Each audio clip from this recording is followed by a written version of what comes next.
Hey there, feeling okay today? You ready to dive into this video with me? If you've ever known someone kind, always sacrificing for others, but misunderstood over one small act, you'll get how I felt that day. Stick with me to the end, because you'll see sometimes doing the right thing doesn't mean being understood the right way. Hey, listener, you're here for a story about good intentions gone sideways, and I'm glad you're sticking around. I'm Jake, 22, a grad student in Massachusetts, the only kid in a middle-class family where my dad, Daniel, is the kind of guy who collects friends like rare coins. One of those friends is Raj, a buddy from his master's days in England, now a big-shot consultant in London. Raj is Indian, warm, and sharp as a tack, and when he came to the U.S. for a work trip, he brought his 11-year-old daughter, Priya, whip-smart, slightly stubborn kid with a modern streak. This story starts with a simple favor that turned into a mess, and it's all about how one small move can spark a big misunderstanding. Dad and Raj go way back, bonded over late-night study sessions and pub debates in the 90s. When Raj said he'd be in Boston for a conference, Dad was thrilled, hosting him for dinner and reminiscing about old times. Raj had a packed schedule, meetings, panels, the works, but he wanted Priya to soak up some culture while he was busy. He asked Dad if I could take her to the Museum of Fine Arts in Boston, saying it'd broaden her horizons and teach her about Western art. Dad volunteered me without blinking. Jake's great with kids, he said, which was news to me. I'm buried in thesis research, and babysitting ain't exactly my jam. But Dad's voice had that don't let me down tone, and I figured, how hard could it be to walk a kid through a museum for a couple hours? I said yes. The day came, and I met Priya at their hotel downtown. She was all confidence sneakers, a graphic tee, and a phone she wielded like a pro. Her dark eyes sized me up, and I could tell she wasn't thrilled about this museum plan either. Let's just get this over with, she said, slinging her backpack over one shoulder. I laughed, trying to keep it light. It'll be fun. Art's cool, right? She rolled her eyes. If you say so. We got to the museum early. Doors didn't open for 20 minutes or so. We stood outside, the November chill biting through my jacket. I was checking my phone, mentally mapping out the exhibits, when Priya pointed across the street to a cozy coffee shop, its windows steaming up. At least before you make me stare at boring stuff for 2 hours, you should buy me a latte, she said, her tone half joking, half demanding. I blinked, caught off guard. An 11-year-old drinking coffee. She looked dead serious. Arms crossed.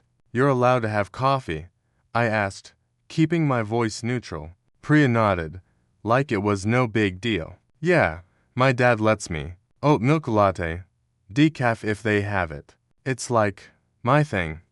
Her confidence was convincing, but I hesitated. Caffeine and kids didn't seem like a great mix, and I barely knew this girl.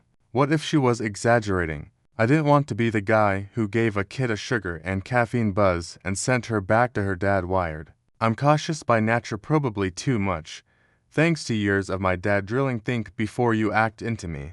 So I pulled out my phone and said, let me just check with your dad real quick. Priya's face fell, her brows knitting. Seriously? You don't believe me? I shrug, trying to play it off. Just making sure. No big deal. I dialed Raj, who picked up after a couple rings. His voice cliphead was clearly in the middle of something. Hey, Raj, sorry to bother you, I said. Just wanted to confirm Priya says you're cool with her having a latte. Like, oat milk? Maybe decaf. There was a pause, long enough to make my stomach twist. Then Raj's voice came, low and edged with irritation. Yes, I allow it. What, you think my daughter's a liar? My mouth went dry. No, not at all, I stammered. I just wanted to be sure, you know, since she's young. Raj cut me off. She's fine. I trust her. Thanks for checking. But we're good. He hung up, and I stood there, phone in hand, feeling like I'd just stepped on a landmine.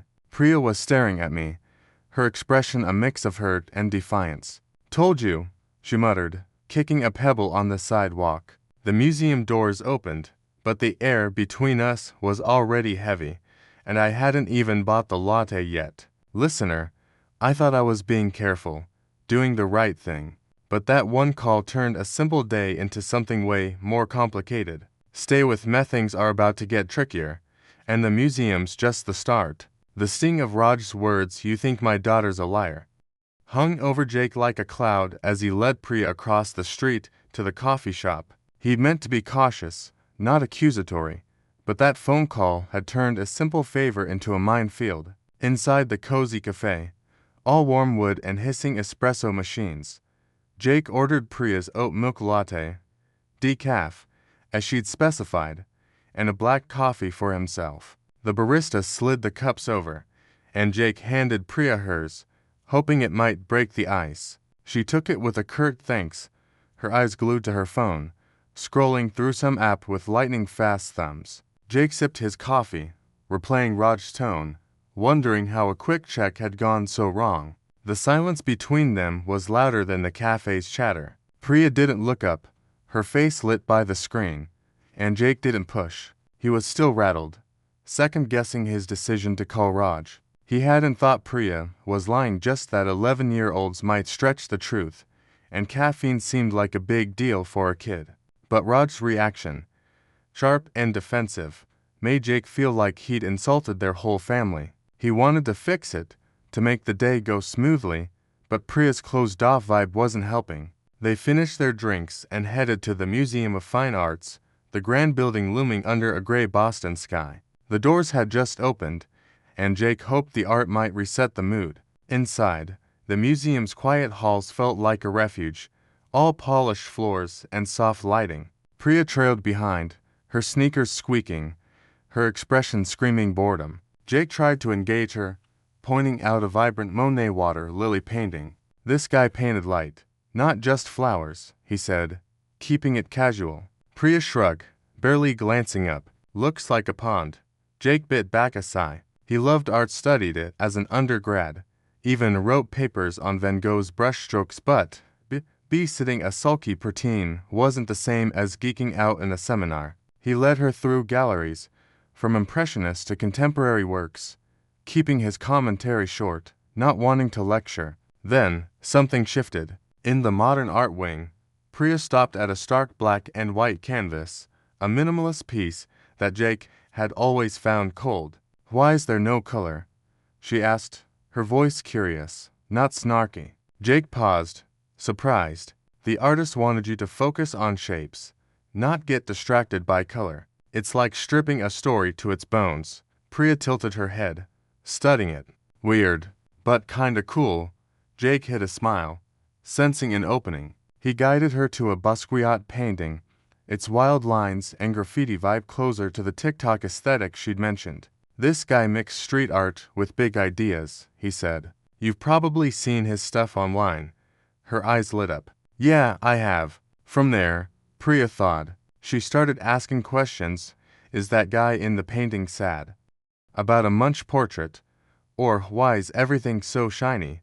About a Kuhn sculpture? Jake answered simply, weaving in stories about the artiste Van Gogh's struggles, Monet's obsession with light without overloading her. He could tell she was hooked, her phone now tucked away, her steps quicker as they moved from room to room. For the first time all day, Jake felt like he was getting through.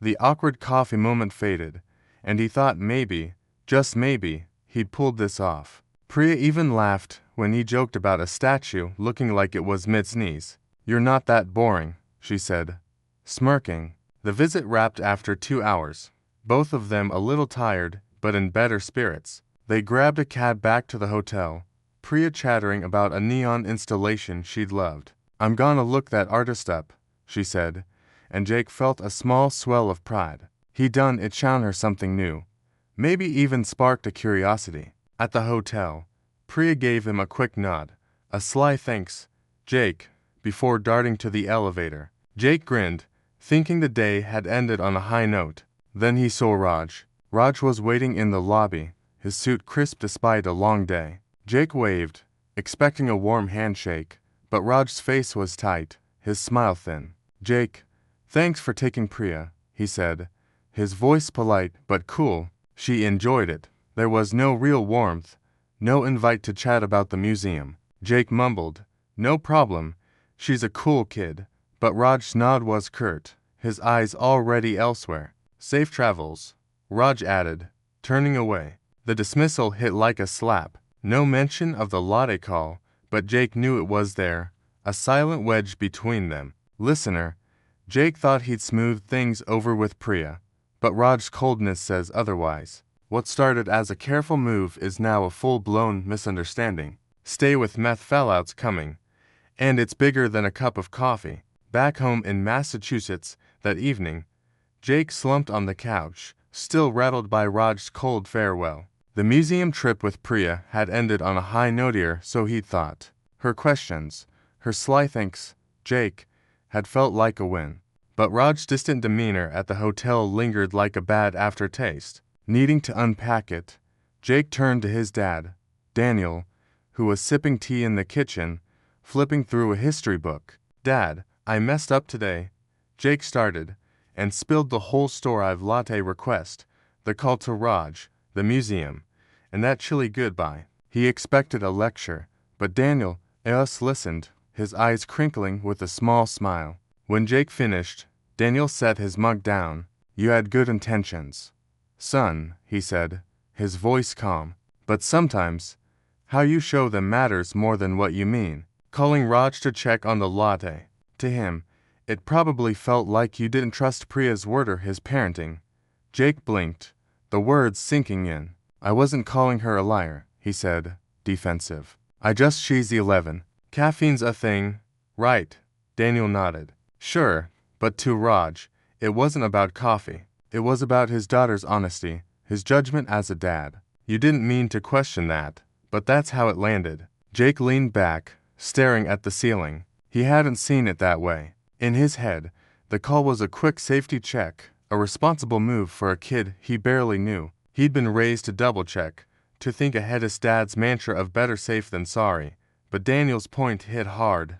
To Raj, that caution came off as doubt, a subtle jab at Priya's credibility and his authority. Jake thought of Priya's hurt look when he'd pulled out his phone, her muttered "told you" on the sidewalk. Even she'd felt it, and he'd brushed it off, thinking the museum would fix everything. Raj's coldness wasn't just about the call, it was about feeling disrespected, maybe even judged. The realization stung. Jake prided himself on being thoughtful, the guy who planned ahead and didn't step on toes.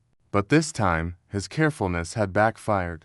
He'd been so focused on doing the right thing, making sure a kid didn't get a drink she shouldn't, that he'd missed the bigger picture. Trust. Raj trusted Priya to know her limits, to speak for herself. By calling to verify, Jake had unintentionally signaled he didn't. It wasn't about coffee or caffeine. It was about the message his actions sent. He'd made Priya feel small, Raj feel undermined, all in the name of being responsible. Daniel patted his shoulder. "You're young. You'll learn. People don't always need you to be perfect, they need you to show you see them." Jake nodded, but the lesson settled slowly. He thought about his day with Priya, how she'd opened up at the museum, her curiosity sparking over paintings and sculptures. He'd connected with her, built a bridge, only to find out he'd burned another one with her dad. It wasn't fair, but it was real. Good intentions didn't always mean good outcomes, and doing the right thing could still hurt if it wasn't done with care. The experience left Jake with a quiet but profound takeaway. Life wasn't just about being corrected, it was about being sensitive to how others perceive your actions. Trust and respect often mattered more than caution, especially in moments that seem small but carry weight. He didn't regret checking on Priya's latte, but he wished he'd handled it differently, maybe asked her more about it, trusted her confidence, or texted Raj later instead of calling in front of her. Those choices could have shown faith in her while still covering his bases. Jake never got a chance to clear the air with Raj, who left Boston the next day. His dad mentioned Raj was fine but didn't elaborate, and Jake didn't push. The awkwardness would probably fade, but the lesson stuck. Next time, he'd do it differently. No double-checking, no hesitation, just a grin and, "Latte, right, oat milk." It'd be his way of saying he trusted her, no questions asked. So, listener, thanks for staying with me. This wasn't just about a coffee mix-up, it's about learning that how you show care can matter as much as why. If you were Jake, would you have called Raj? Or gone with Priya's word? When's a time your good intentions got lost in translation? Share bellow whim all ears. Keep listening. Life's full of these small moments that teach us big things.